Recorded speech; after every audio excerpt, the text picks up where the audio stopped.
For whatever reason, the crew has forgotten to take the landing gear up. Some kind of a ingestion has taken place into the engines. Either it was birds or it could be some foreign object damage. That Hudson River event which took place in US is a classic example of fuel engine failure, which means 6-story building, and so it's not only less than 75 feet. And if an aircraft is taking off and this is within that takeoff funnel, it is a clear violation. So, hello everyone, welcome to the Federal. Air India Flight 171 crashed shortly after takeoff from Ahmedabad Airport. Initial report says engine failure due to insufficient fuel supply. A black box also has been recovered and investigation is going on. In this special show, I have joined with Mr. Mohan Ranganathan, a distinguished civil aviation specialist, and also I'm joined by our editor-in-chief, Mr. Srinivasan. Thank you so much for joining with us, sir. Can you just explain the possible causes of the Air India flight crash, particularly the light of reported the Mayday call? see, the only piece of information I have is CCTV footage which was released by the airport, and there was another video on the social media. And of course, after the crash and when rescue team went there, some of the videos showing the area around. But from the video at the airport, what was issued, it seemed very obvious that some kind of a ingestion has taken place into the engines. Either it was birds or it could be some foreign object damage. So some debris on the runway which could have been left by the previous aircraft or on takeoff, or it could have got blown in strong winds, or it is a case of bird ingestion to both engines. During rain, you will find lots of worms and insects in the grass area on either side of the runway. And Ahmedabad is quite famous for having flocks of birds there. And it's been reported for more than 15 years. But they'll say they have taken action, but from what we've seen or getting the reports from other pilots, the bird activity around Ahmedabad is quite severe. So if the birds have ingested into the engine, and you can have what's called a compressor stall. And that was the noise that the survivor had commented, that a few seconds after the liftoff, there was a loud bang. And for whatever reason, the crew have forgotten to take the landing gear up. So with the gear hanging out, the drag penalty is so high. So you will not get the climb gradient you require, especially if you lost some thrust. It may not be complete failure, it could even be partial failure, in which case, the climb will be very shallow. And with a shallow climb, you may not be able to clear obstacles. You can see that the aircraft is struggling up, and then the nose pitches up suddenly, and then literally comes down with a nose up angle, which points to a stall of the aircraft. They've lost airspeed. The wings could not sustain the flight, and there was not power available. And if you look at the photographs which came out in the media, where you can see the tail sticking on top of a building, that is a clear indication that he stalled the aircraft, or otherwise it would have been more a flatter angle. But the flight data recorder, the digital flight data recorder, and the voice recorder are in the tail section. So that's a very good sign because there's no damage to that part, while the rest of the aircraft is practically destroyed. So they'll be able to get all the details with these two recorders because whatever was spoken or whatever was heard in the cockpit will be there in the CVR, the cockpit voice recorder, and the digital flight data recorder records more than 2,500 parameters. So you'll know everything that has happened on that aircraft. Okay, Captain, you gave a very elaborate outline of what might have happened after looking through the videos. But here are, I'm not an expert in the field, and I rely upon people like you to give us a course of what might have happened. Everybody's guess. Of course, ultimately, everything would come out after the probe, as you correctly said. The DVR has been recovered, actually. They have recovered it as of now, the latest news is. And Yeah. so that will provide us, when they study, some basic information. But I was also looking at various sites and various experts, various captains who have actually flown the same aircraft and have a huge experience. And these are, various international reputed flyers. They have a few observations they made. And one of the observations I'd like to point out, specifically when you're saying that some birds could have got ingested. I mean, this is one of, that's your kind of a analysis. What they are saying is, uh, once the bird hits, there's a very little possibility of that might have happened because there was no smoke or fire. Nobody saw anything. And if the birds are ingested, both the engine failing together is another question which they have raised. And they're saying that, there was no sign of any, sudden setback to the aircraft. They didn't see. I mean, this is one of the observations. Can you comment on that? You see, to say that it cannot go into both engines, that Hudson River event which took place in US is a classic example of dual engine failure. And the fact that the aircraft did not climb, like even if the gear was hanging down, if both the engines were developing full thrust, the aircraft can climb very well. And there's also a possible, if it is a compressor stall, it need not be a bird damage to the engine. A compressor stall could be a partial thrust loss for a few seconds and then recover.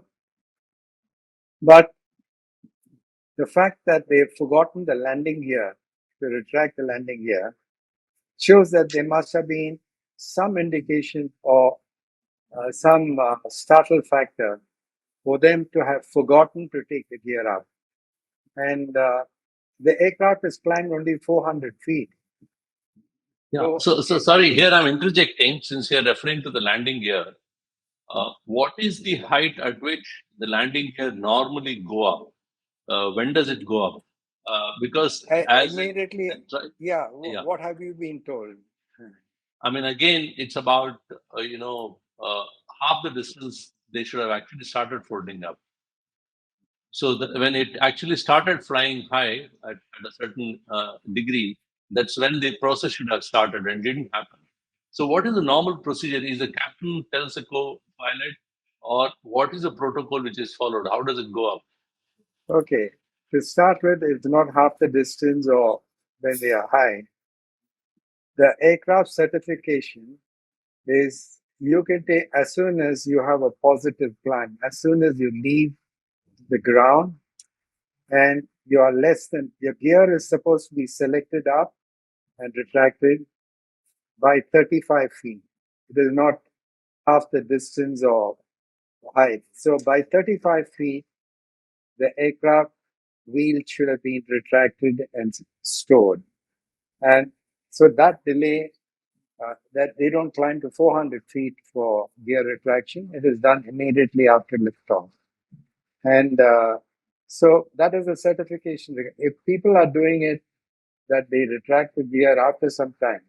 The only time that you leave the gear down on a very hot day, if it's been a short runway or you know to cool the brakes, that is the only time that you leave the gear down. So it is not a question. You don't leave the gear down if you find you have a power loss because you will not get a climb gradient. Or so those are not excuses which you can accept. Again, two more things. Uh, did he run the complete course of the runway, or Of he course, he did? yeah, because the flight Did radar they, 24. with video evidence show that? Has he completed the course of runway? Yeah, the flight radar 24 clearly shows that they were commenced the takeoff at the beginning of the runway, and they've taken off where they did. It is there. They've even given a statement saying that the full length was used. Okay. The other thing is about the flaps. You would know how does it operate. The flaps have to fold, isn't it? I mean, I'm not an expert. Again, I'm making it clear, very clear that once the takeoff process starts, once the engine is given a full thrust on the ground and it starts running on the runway, and when it reaches the takeoff stage, automatically, even if the pilot has forgot, he'll have enough warnings, enough message to say that you have to do this. It is not at the takeoff stage. If you have, you have the takeoff configuration, which includes the takeoff flaps and various other settings. If you don't comply with all those, you have an oral takeoff warning horn, and you will not. No pilot will take off if the takeoff warning horn alert is there.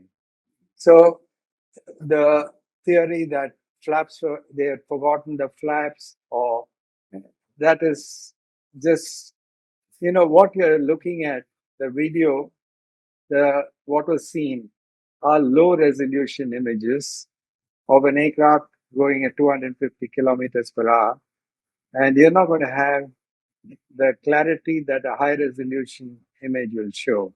So anything which is not very clear and to go on rumors is something that will not really go by. Sure. Do you think from the images could you see that he has reached the climb stage and then it stalled somewhere? It is, if you notice, the initial climb angle is shallow, and then you see the nose lifting up. I have a feeling that that is the point where he might have seen those tall buildings ahead, and he's raised the nose to try and climb. But he's not aware that the gear is down, which created that extra drag. And with that high angle and low speed and low thrust, they've stalled. That is where it has gone up to 400 feet, and then you can see it mushing down in a stall. When you're saying he might have seen the building, is that your case that the way the buildings were too near the airport? Is it also, I mean, something which is not very safe aviation? Yeah, there are reports of uh, obstacle violations around almost most of the. In fact, Bombay High Court has given a court order for demolition of more than 100 buildings which are in violation, and that was more than a year back. And the uh, airport authority has not demolished many of them. Which included Ahmedabad. No, it's in In Bombay. general. So there are, like, if you saw that video in Ahmedabad, that building where the aircraft has crashed, that TV cameraman had said it was 1+5, which means 6 stories building. And so it's not going to be less than 75 feet. And if an aircraft is taking off and this is within the takeoff funnel, It is a clear violation. So if the building violation is approved and given a no objection certificate, it's a failure on the part of the airport authority. If it's a case, it's applicable to all airport, no, sir, including Chennai. Absolutely. Yeah. Why do you Captain, think the secondary runway, the threshold for landing, is kept well beyond the main runway crossing? Is because there are obstacles on the approach path. So this is So very that important what you're saying, Captain. If DGCA, how DGCA certifies all these airports, when you're saying the takeoff funnel, buildings are coming within the range of takeoff funnel, this is a very serious breach of what otherwise should have been aviation norms. it is a serious violation. That is why that lawyer in Bombay took airport authority and DGCA to court.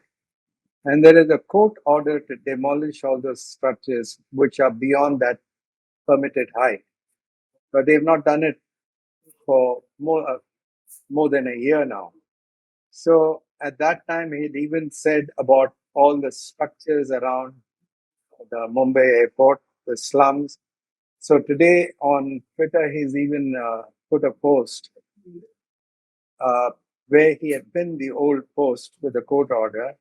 He said it might have been 300 in Ahmedabad. If this had taken place in Mumbai, the death toll would have been more than 1,000. I mean, would you now demand as an expert, would you say that they should now seriously do an audit of all airports in India?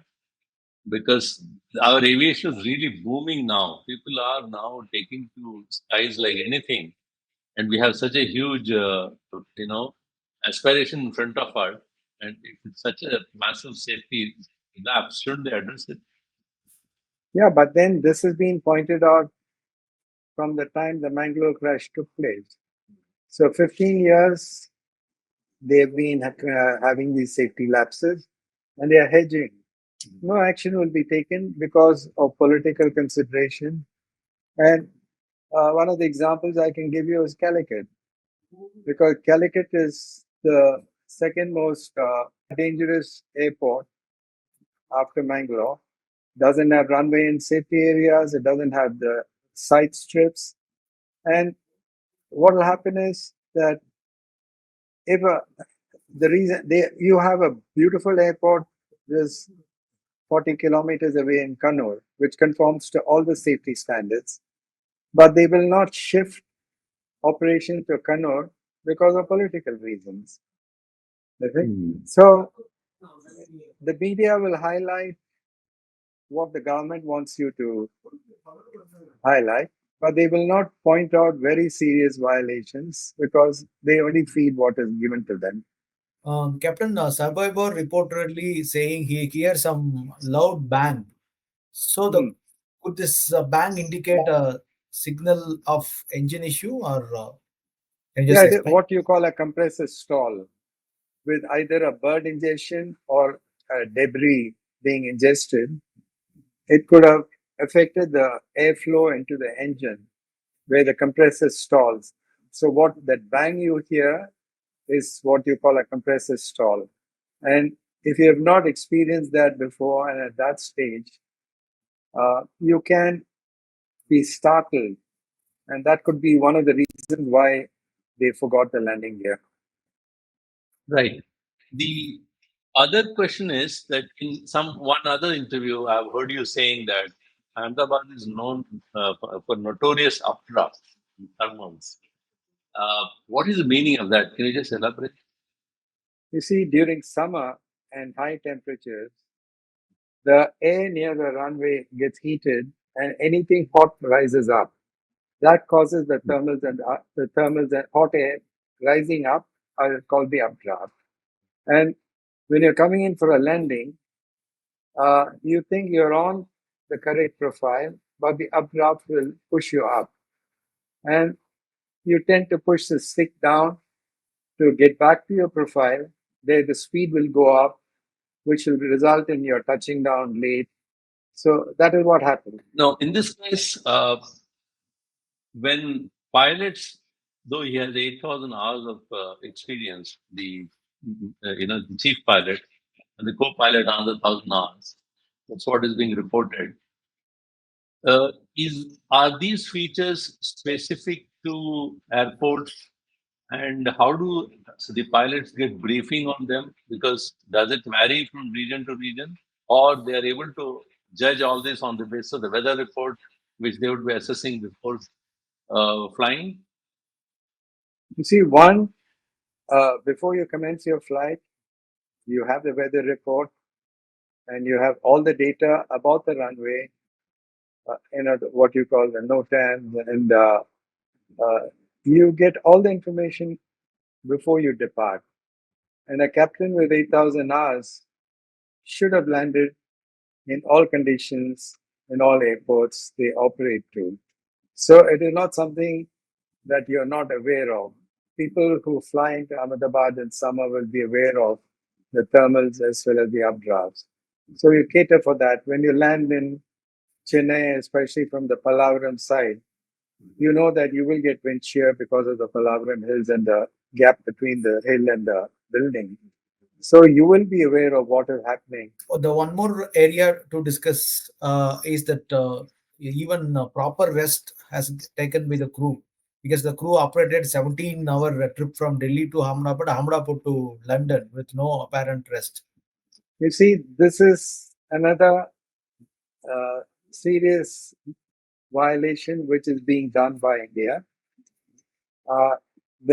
If you have, because of the rerouting due to the disturbance in park airspace and the war zones, the DGC normally, if your flight is more than 10 hours, you're supposed to have 3 crew members. One will take rest for part of the time and they'll take turns. But here, the airline seems to have pressurized the DGCA using the thing. So the DGCA is given a dispensation due to this, that you can operate that additional extra hours, which is actually a wrong thing to do. And I hope this crash at least wakes them up and make them understand that fatigue is very serious. Now, if you got the 17 hours starting from Delhi, but coming to Ahmedabad, he's used up only 3 hours. That is, he signs on 1 hour before the flight, 1 hour, 20-minute flight, and another 1 hour on ground. So 3 hours. So he's not really fatigued from that angle. He's going to be very fatigued when he reaches London. So this is something that the DGCA should wake up, and that court order permitting them to do that only after November. This has already proved that when you take fatigue lightly, you are going to have accidents. So, one more question. You see, what is the norm in international aviation? Because DGCA can perhaps under pressure or whatever overlook or violate within India, but the moment it has taken off, don't they follow the global guidelines? Because or do they The- don't count the Indian leg of it? They won't see the duty time limitations is country wise, but there are norms which are laid down. Some countries follow the fatigue rules very strictly, like UK and Singapore and all that, where you have mandatory 2 days off every week, and uh, and the duty time is not one size fits all. The duty time is based on what time you sign on. See, if you sign on during, let's say, 8 o'clock in the morning, doing 17 hours is not a big deal. But if you have signed on at 2 o'clock in the night, that's during the window of circadian law. If you're flying in UK or Singapore, your duty time allowed is only 6.5 hours. It's not 17 hours like that. So it depends on when you sign on, and second, Right. and the number of landings. So every landing you do, a NASA study is established that your uh, heart rate goes up to 240. And so when a body is taking the stress of high heart rate, after landing, you come down to sea level, you're okay. And again, it goes up high. So your body clock has to sort of get used to the variations in heart rate, which is not considered at all. Here, whether you sign on at midnight or whether you sign on at 8 in the morning, they have the same thing. And they also allow multiple landings, which is not correct at all. Yeah. So would you say, after listening to it, would you say that the airline here has been kind of trying to cut corners? They are. As far as fatigue rules are concerned, all the airlines are cutting corners. Sir, there's another area of discussion is of the fuel contamination. Some say it's because of contamination it causes this kind of accident. And who's responsible for supplying and certifying the fuel for Air India? And also, can you just elaborate the contamination leads to such a failure? So, You see, the fuel contamination, I've seen that report also, some of the speculation. One, the engineer who signs out the aircraft, he does the monitoring of the fueling. So if the Bowser or the tanker comes, they have a test bottle in which the fuel is collected and they check for water and contaminants. Only if the engineer sees a clear sample, the Bowser is connected to the aircraft and fueling is done under his supervision. It is not done by any technician or anything. It is under the engineer's supervision. So if the fuel is contaminated and the sample shows that it was clear, and you also have to understand that other aircrafts have also been fueled by the same Bowser. So if there is no fuel contamination in other aircraft, only in this aircraft, so you know that these are stories which are pushed around only to create a kind of storyline. That's about all. Right. that article notes that survivor accounts of flickering light before the crash and also said possible electrical issues. So, could an electrical failure have impacted critical systems like flaps or fuel delivery? No, all these fly-by-wire aircraft, they have a thing called the ram air turbine, which will supply the power. One final question. Uh, now there is a facility in India, we said earlier, to actually uh, go through these DVRs and study that, they can open the DVRs. There is a facility now in India. Do you think it really speed up the process? And what other things you would look forward in this, investigation?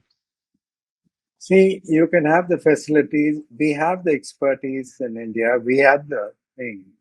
But what we lack is transparency and commitment. Because if you take all the accidents which have taken place in India in the last 25 years, have you seen any report which is blamed anyone other than the pilot?